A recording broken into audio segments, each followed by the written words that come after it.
গাধাকে যখন সৃষ্টি করা হলো, তাকে বলা হলো তুমি সকাল থেকে সন্ধ্যা পর্যন্ত কাজ করবে, সারাদিন সারাদিন পিঠে বোঝা বইতে হবে,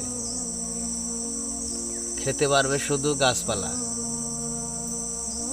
তোমার মাথায় কোনো বুদ্ধি থাকবে না,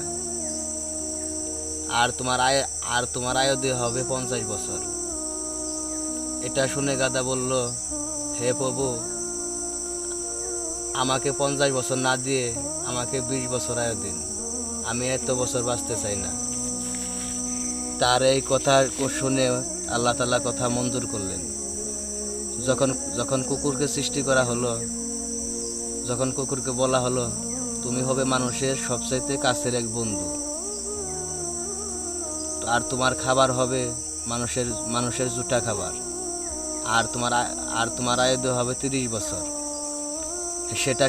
সেটা শুনে কুকুর আল্লাহ তাআলার কাছে বললে, হে বাবু, আমি 30 বছর বাঁচতে চাই না, আমাকে 30 বছর থেকে 15 বছর আয়ু দিন। সৃষ্টিকর্তা তার এই কথা শুনে তার কথা মঞ্জুর করলেন। তারপর যখন বানরকে সৃষ্টি করা হলো, তখন বানরকে বলা হলো তুমি এই গাছ থেকে ওই গাছে যাবে, বিনোদন দেওয়ার চেষ্টা করবে, আর তোমার আয়ু দেওয়া হবে 15 বছর। আল্লাহ তাআলার কাছে বলল আমাকে 20 বছর না দিয়ে 15 বছর আয়ু দিন।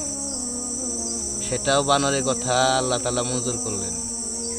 পরে আসলো পুরুষের পালা। যখন সৃষ্টি করা হলো, তুমি হলে প্রাণীদের মধ্যে বুদ্ধিমান, নিশ্চিষ্ট এবং বুদ্ধিমান, তোমাকে প্রাণীদের শিরোমণি করা হলো, আর তোমার আয়ু দেওয়া হলো 20 বছর।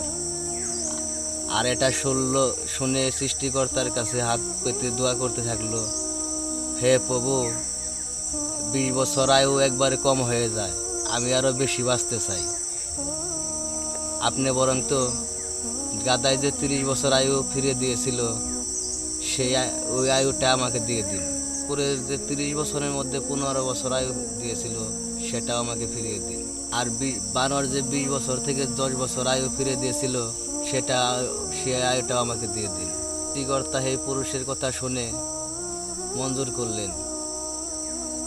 তারপর থেকে 20 বছর ছেলেরা পুরুষ হয়ে বাঁচে,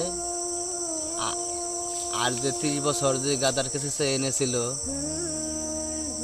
সে 30 বছর পরিবারের বোঝা টেনে বেড়ায়, ঠিক গাদার মতোই। আর বাকি 15 বছর সন্তানরা যা খেয়ে বাঁচে সেটা খেয়ে তাকে বাঁচতে, সন্তানরা যা দেয় তা খেয়ে বাঁচে। আর যেমন একটা কুকুরে যা দেয় তেমনি তাই খেয়ে বাঁচে। তো এভাবে কাটায়, ঠিক একটা কুকুরের মতো, বানরের মতোই বাঁচতে হয়। এক গাছে থেকে এক গাছে যায়, ঘোরাঘুরি করে, মানুষকে বিনোদন দেয়। পুরুষকে ওই বাকি 10 বছর একবার ওই সন্তানের গালে, একবার ওই সন্তানের গালে, নাতিদের বিনোদন দিয়ে এইভাবে বাকি 10 বছরটা বাঁচতে হয়। এটাই পুরুষের বাস্তবতা, এটাই পুরুষের জীবন। আশা করি আমাদের কথা বুঝতে পারছেন।